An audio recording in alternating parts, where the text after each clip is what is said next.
교독하겠습니다. 217페이지죠.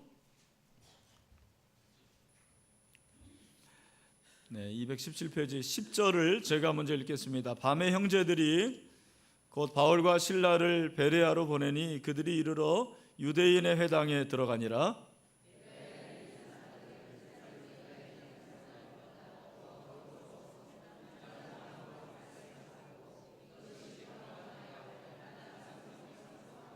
그 중에 믿는 사람이 많고 또 헬라의 귀부인과 남자가 적지 아니하나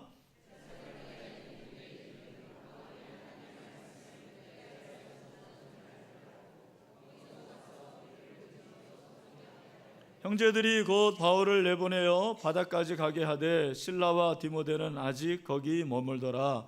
바울을 인도하는 사람들이 그를 데리고 아덴까지 이르러 그에게서 실라와 디모데를 자기에게로 속히 오게 하라는 명령을 받고 떠나니라. 아멘. 자, 우리 같이 한번 인사하겠습니다. 옆에 있는 분들 또 앞뒤에 있는 분들 한 주일 동안 편안하셨습니까? 우리는 하나님의 가족입니다 하고, 네, 우리는 하나님의 가족이죠. 네, 감사하고 반갑습니다. 네, 오늘 설교 제목은 그리스도인은 고상해야 한다입니다. 이걸 잘못하면 그리스도인은 고생해야 한다 이렇게 실제로 제가 우리 구지영 간사에게 제목을 주는데 잘못해가지고 제가 오타를 내서 주보에 진짜 고생해야 한다 그렇게 날 뻔했어요. 그리스도인은 어떻게 해야 된다? 고상해야 한다. 여러분, 사람이 태어나는 것이 그 본성이 악하게 태어납니까? 선하게 태어납니까? 예? 네, 여러 가지 학설이 있습니다. 철학자들도 우리가 아는 대로 인간의 본성은 악하다고 주장한 사람도 있어요. 성악설. 또 선하다고 주장한 사람도 있습니다. 성선설. 성악설은 누가 주장했습니까? 순자. 대단한 학상식입니다. 그리고 성선설은 여기서 막히네요. 맹자입니다. 맹자가 성선설을 주장을 했습니다. 저는 둘 다 맞고 둘 다 틀리다고 생각합니다. 맞는 것은 왜냐하면 우리 인간에게는 선한 구석이 있죠. 아무리 악한 사람이라도 선한 모습이 있고, 또 아무리 악하지만 선한 게 있고, 또 선한 사람도 악한 본성이 나옵니다. 그러나 제가 왜 틀리다고 하냐면 어떠한 본성의 문제가 아니고 이것은 인간의 근본의 문제, 뿌리죠. 모든 인간은 타락했죠. 그래서 우리 기독교, 특별히 장로교는 인간의 완전 타락을 믿습니다. 우리는 완전히 타락해서 죄를 가지고 태어납니다. 그 죄를 뭐라고 그러는 거예요? 원죄. 세례문답할 때 여러분 다 아시죠? 무슨 죄다? 원죄. 이거는 본죄라고 합니다. 여러분, 우리가 이렇게 어떤 사람을 보면 좀 착하게 태어난 분들이 있어요. 성품이 좀 착해요. 그래서 성품이 본래 좀 온유하고 또 부드럽고 겸손한 그런 본성을 가지고 태어난 사람들이 있습니다. 저 같은 사람이 아닐까? 맞습니까? 그러나 저는 또 천성적으로 악하고 추악하고 더러운 본성이 있습니다. 제가 그런 사람입니다. 근데 여러분, 예수 믿는 데는 이렇게 착한 품성이 좋을까요? 악한 품성이 좋을까요? 둘 다 좋습니다. 예수 믿는 데는 상관이 없는 거예요.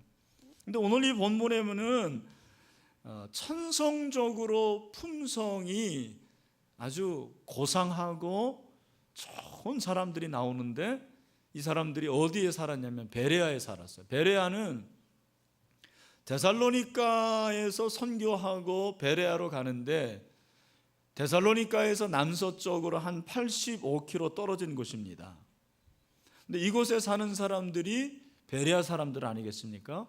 이 베레아 사람들에 대해서 누가가 아주 인상적인 기술을 해요.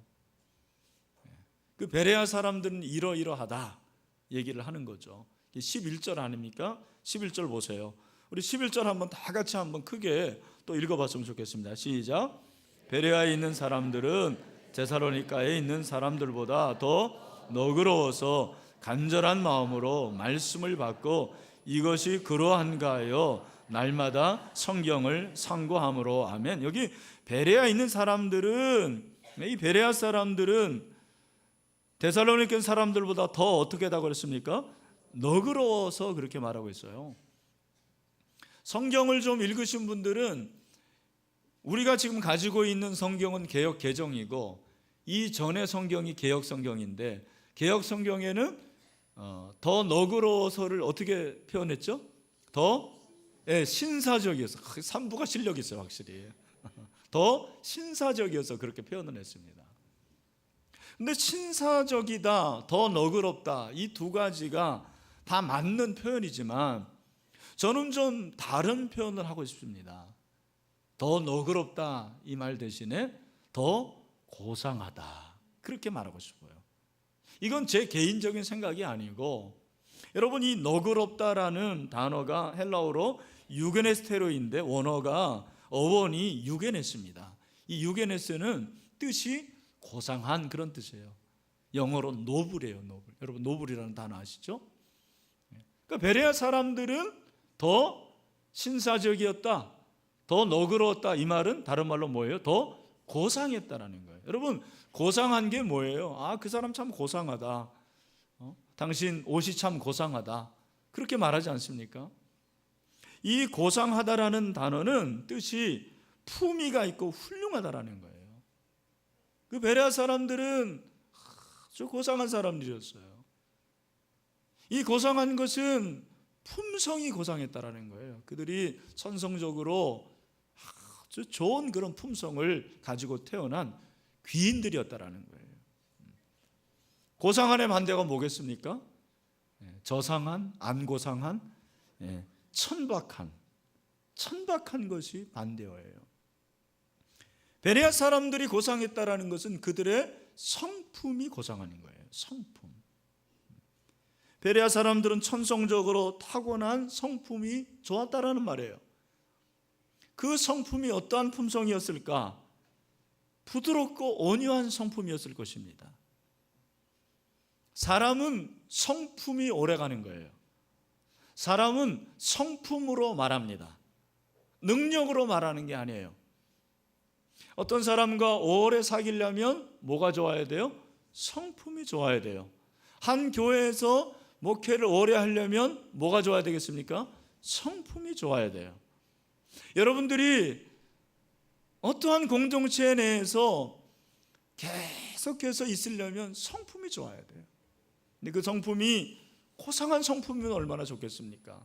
온유하고 겸손한 성품, 예수님이 바로 온유하고 겸손했죠. 나는 온유하고 겸손하니 내게 와서 내게 배우라, 그렇게 말씀했어요.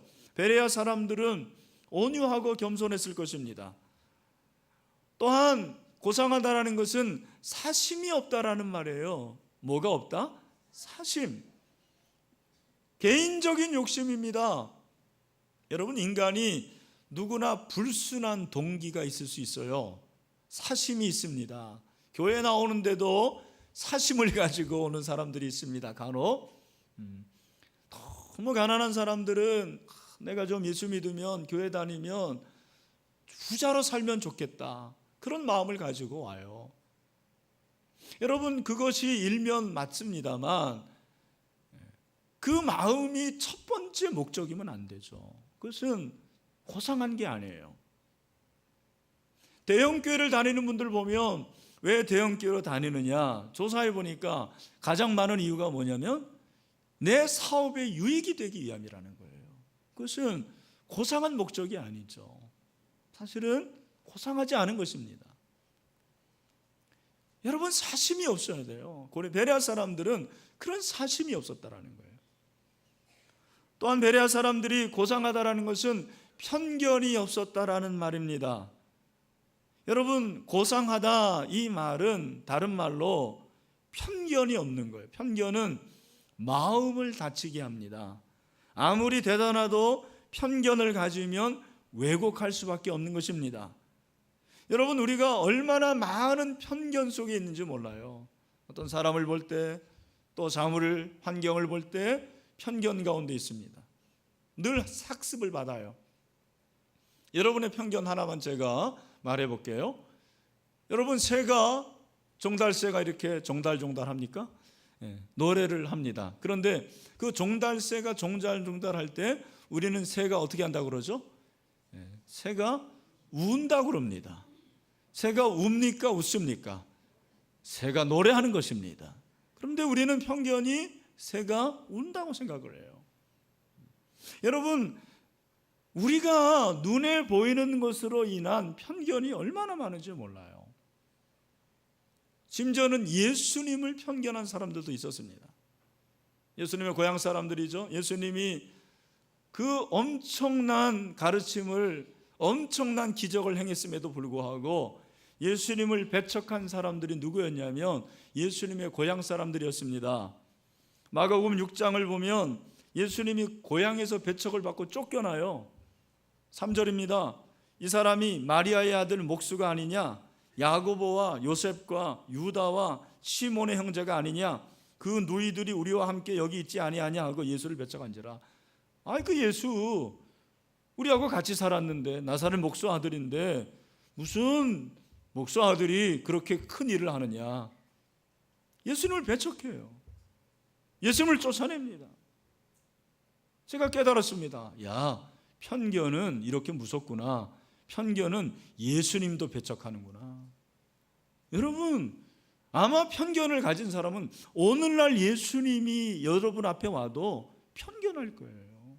배척할 수 있습니다. 우리에게 이런 게 있다라는 거예요. 베레아 사람들은 이런 편견이 없었어요. 그래서 고상했다라는 것입니다. 여러분, 그리스도인은 이왕이면 좋은 품성을 가져야 되죠. 착한 품성을 가져야 됩니다. 고상한 품성을 가져야 됩니다. 이사야서 32장 8절에 보니까 존귀한 자는 존귀한 일을 계획하나니 그는 항상 존귀한 일에 서리라. 여기 존귀하다라는 단어가 고상하다라는 거예요. 고상한 사람은 고상한 일을 계획합니다. 고상한 사람은 고상한 일을 생각하는 거예요. 고상한 사람은 고상한 일을 말하는 거예요. 여러분, 저와 여러분이 고상한 사람이 될 수 있게 되기를 주님의 이름으로 축원합니다. 아니, 그럼 목사님, 저는 제가 볼 때는 그렇게 고상한 품성을 가지고 태어나지 못했습니다. 그럼 어떡합니까? 아니, 괜찮아요. 여러분, 소망을 가지세요. 여러분, 이 본문을 잘 보셔야 됩니다. 11절에서 베레아에 있는 사람들은 더 너그럽다 그랬습니다. 너그러운데 더 너그럽다라는 거예요. 비교예요. 누구와 비교해 비해서? 데살로니가에 있는 사람들. 이 데살로니가에 있는 사람들이 얼마나 포악했는지 몰라요. 그래서 여러분 17장 1절부터 9절에 보면 바울과 실라와 디모데를 막 쫓아냅니다. 복음 전하지 못하게 해요. 심지어는 여러분 베레아에서 복음을 전하는데도 사람들을 보내가지고 복음을 전하지 못하게 했습니다. 여러분 13절에 나오잖아요. 데살로니가에 있는 유대인들은 바울이 하나님의 말씀을 베레아에서도 전하는 줄을 알고 거기도 가서 무리를 움직여 소동하게 했다고 그랬어요. 여러분 뭘 말합니까?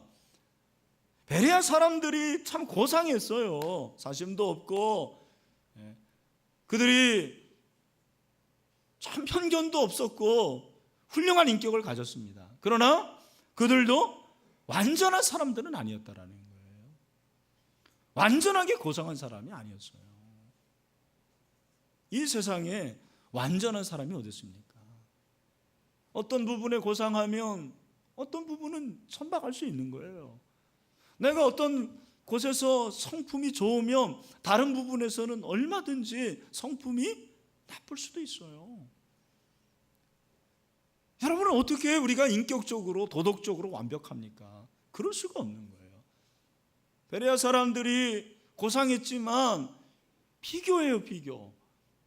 데살로니가에 있는 사람들보다. 그런데 누가의 관심은 그들이 품성적으로 고상한 것이 아니었습니다. 누가의 관심은 무엇이었습니까? 베레아 사람들은 하나님의 말씀을 대하는 태도가 고상했습니다. 이것이 바로 누가의 관심이었습니다. 베레아 사람들이 하나님 말씀을 대하는 태도가 얼마나 고상했습니까? 여러분 11절에 보니까 그들이 간절한 마음으로 말씀을 받고 이렇게 얘기하고 있습니다. 그들은 간절한 마음으로 말씀을 받았습니다. 여러분이 하나님의 말씀을 간절한 마음으로 받으시길 바랍니다. 하나님의 말씀을 간절한 마음으로 받아야 돼요. 하나님의 말씀을 정말 가치 없고 정말 하나님의 말씀을 너무너무 무가치한 그런 태도로 가지고 듣는 사람들이 참 많습니다. 이 하나님의 말씀이 얼마나 고상한 말씀입니까? 하나님의 말씀이 예수 그리스도를 얘기하고 있는데 그 예수 그리스도가 가장 고상한 분 아닙니까? 이 세상의 지식 중에서 가장 고귀한 지식이 무엇입니까? 예수 그리스도를 아는 지식입니다. 그래서 빌립보서 3장 8절에서 뭐라고 말합니까? 우리 다 같이 한번 읽어보겠습니다. 시작. 또한 모든 것을 해로 여김은 내 주 그리스도 예수를 아는 지식이 가장 고상하기 때문이라. 아멘. 여러분 안에 예수 그리스도가 있으십니까? 그러면 여러분은 예수 그리스도를 아는 지식이 있습니다. 그러면 여러분은 가장 고상한 사람입니다. 그 하나님의 말씀을 내가 잘 들으라는 거예요. 집중해서 듣는 거예요. 어떤 사람은 하나님의 말씀을 들은 다음에 그냥 여과 없이 다 잊어버리는 사람이 있습니다. 하나님의 말씀을 받은 다음에 은혜는 받지만 원상태로 돌아가는 사람도 있습니다. 좋은 말씀을 다 잊어버리고 나쁜 말씀만 기억하는 사람이 있어요. 여러분, 좋은 말씀을 꼭 기억하고 돌아가시길 바랍니다. 참 저는 감사한 것이 우리 신일교회에 오는 강사들이 한결같이 은혜를 받는 것이 무엇이냐면 말씀을 듣는 성도들의 마음밭이 정말 좋다라는 것입니다. 왜? 하나님의 말씀에 대한 집중이 있기 때문입니다. 여러분, 하나님의 말씀에 집중하십시오. 하나님의 말씀을 경청하십시오. 하나님의 말씀을 잘 들으십시오. 하나님의 말씀을 듣는 가운데서 하나님이 역사해 주십니다. 지금 이 시간에도 하나님이 여러분에게 말씀하고 있습니다. 좋은 밭으로 들으시기를 바랍니다.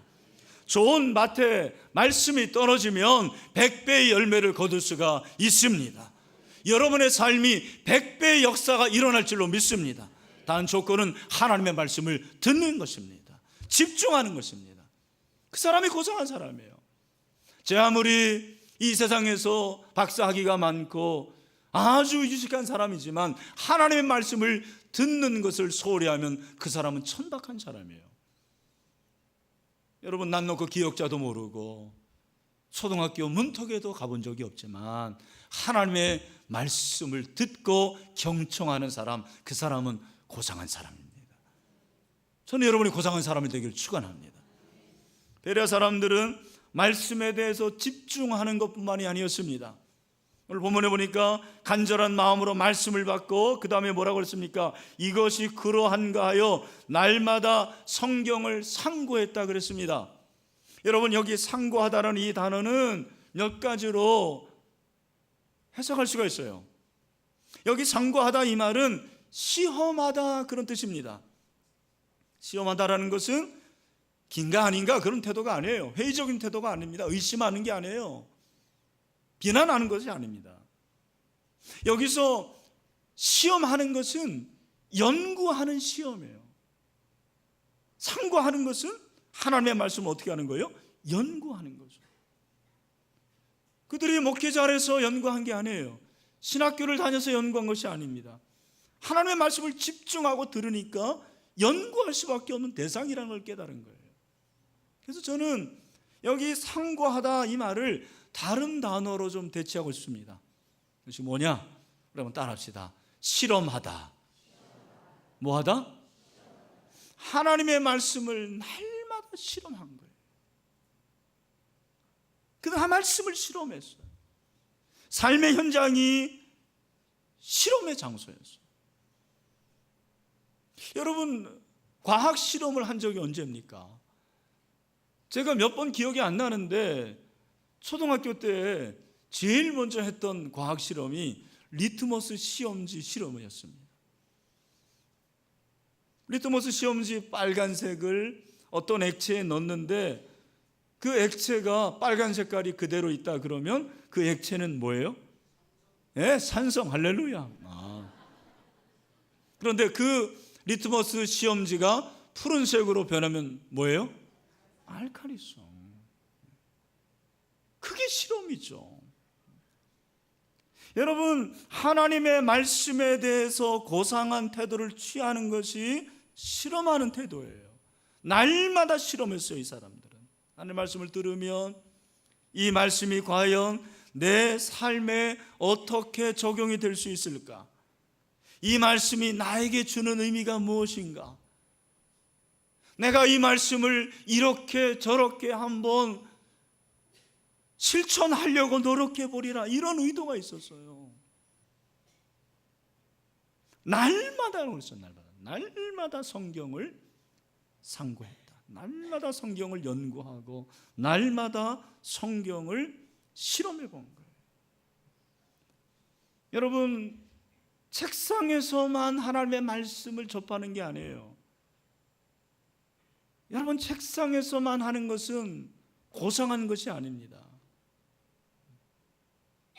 우리 교회가 이제 제자훈련으로 유명하니까 어떤 분들이 제자훈련 받으러 옵니다. 그런데 참 감사한 일이지만 제 마음속에 우려하는 마음이 있습니다. 어떤 마음이냐? 우리 교회 제자훈련이, 우리 교회 이 성경 공부 시스템이 그냥 학교처럼 되는 것이 아닌가? 성경학교, 성경학원으로 그렇게 되는 것은 아닌가? 여러분, 학교의 특징이 뭡니까? 수료하고 졸업하면 진급하는 거예요.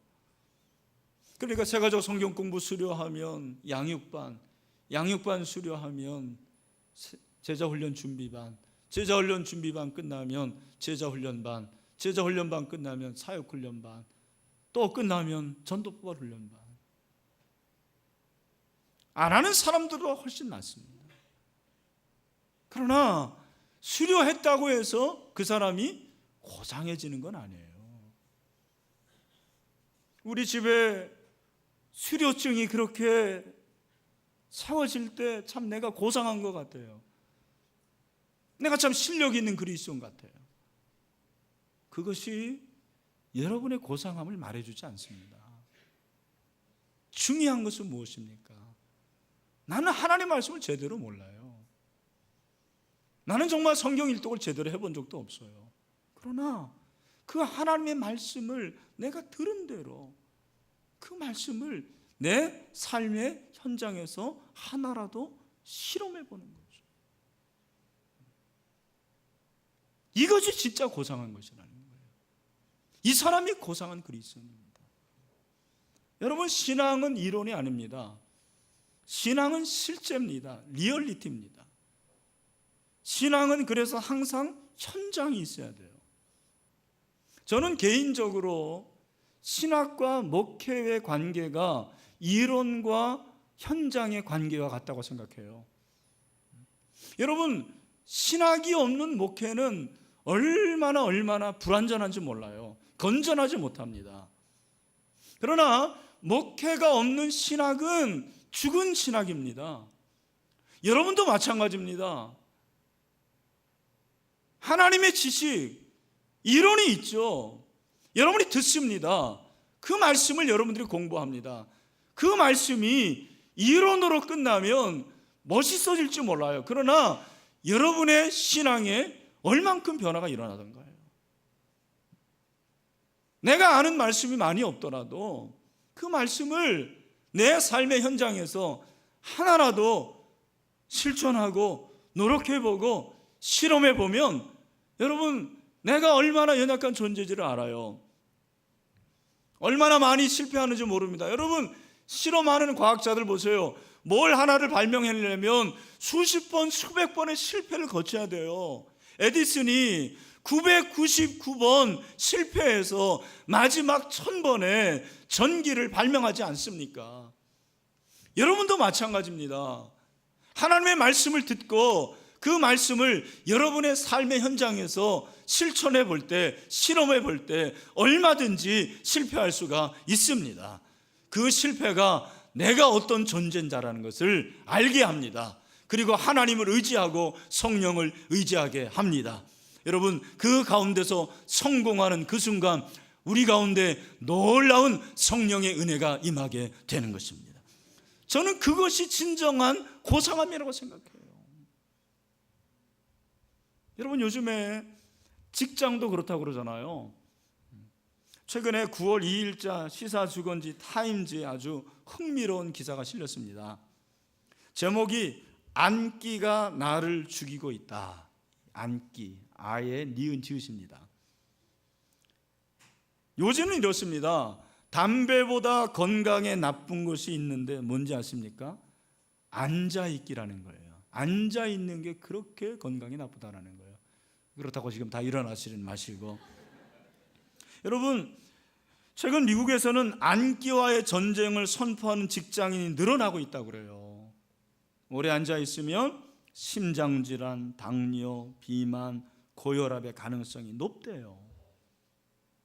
운동을 따로 해도 오래 앉아있는 사람들은 질병에 걸릴 확률이 많다는 거예요. 실제로 연구를 해보니까 하루에 앉아있는 시간이 길수록 결장암에 걸릴 가능성이 24%가 더 많고요, 자궁암은 32%, 폐암은 21% 늘어나는 것으로 조사가 돼 있어요.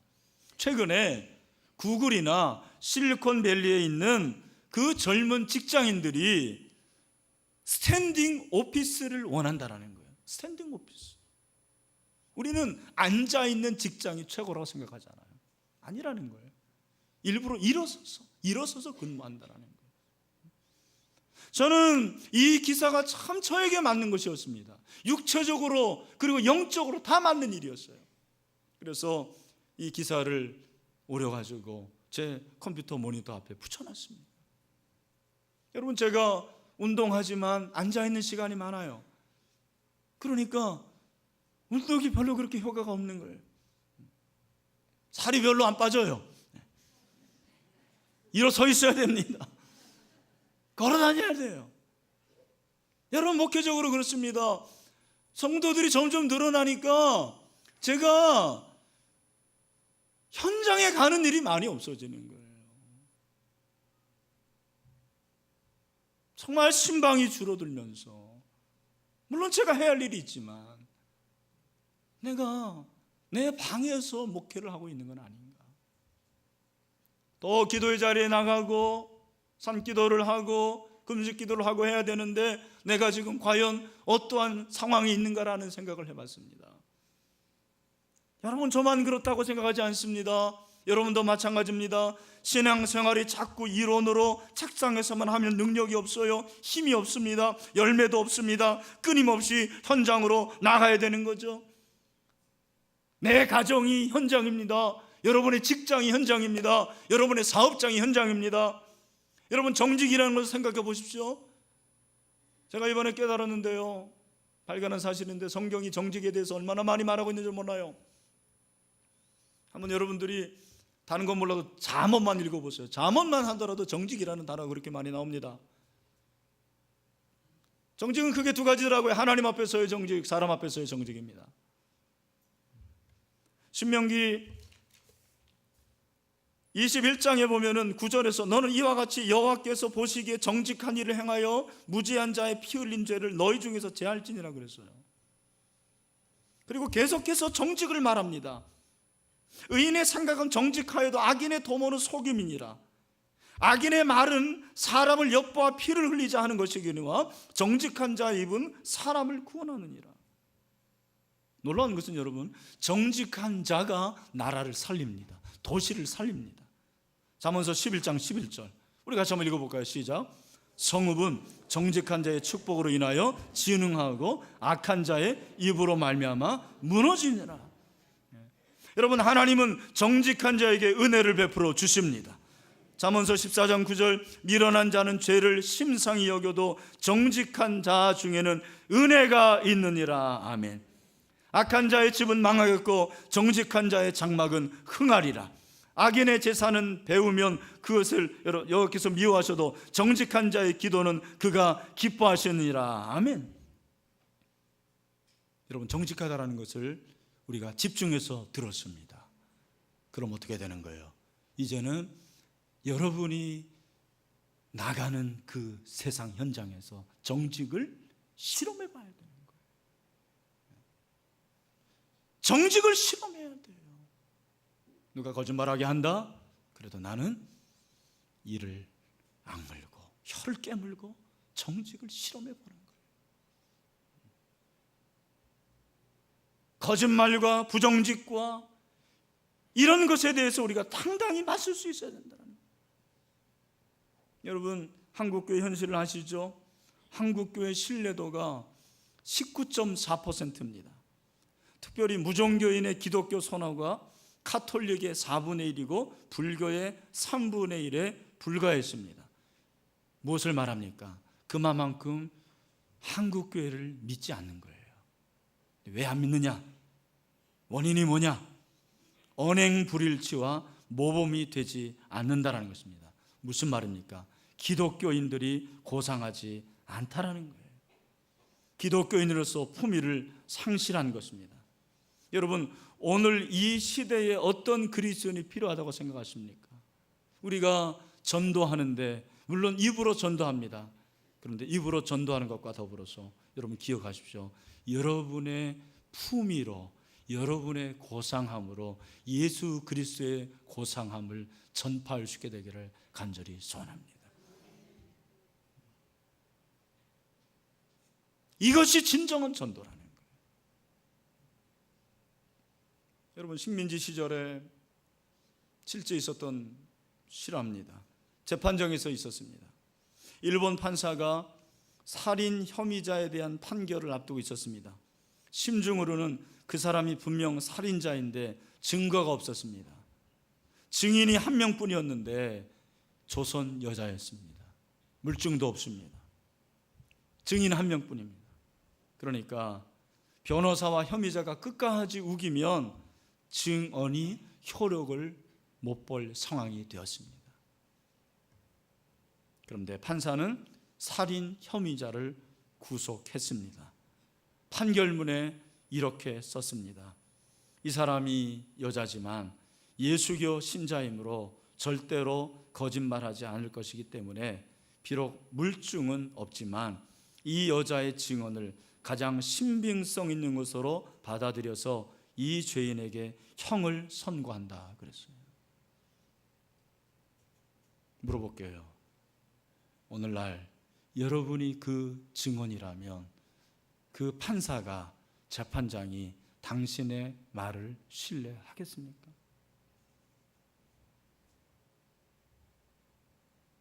여러분, 저는 기독교가 얼마나 고상한지 몰라요. 왜냐하면 아까 말씀드렸잖아요. 예수 그리스도가 고상한 분이기 때문에.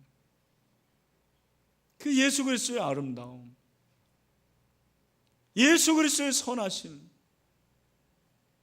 예수 그리스도의 신실하심, 그 예수를 믿는 저와 여러분 아닙니까? 그럼에도 불구하고 기독교는 많이 고상함을 잃은 것 같아요.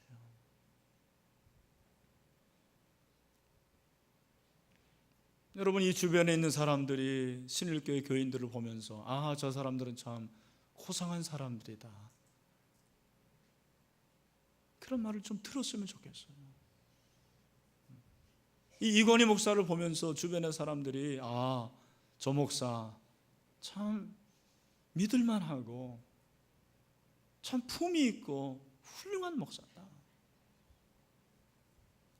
저는 그 말을 들으려고 부단히 노력합니다. 제 자랑을 하는 게 아니에요. 저도 실패 많이 하죠. 그러나 또 한 번 실험하고 또 한 번 실험하고 모든 부분에서 말하고 행동하는 데 있어서 그렇게 고상하고 품이 있는 목사가 되려고, 그런 크리스찬이 되려고 노력합니다.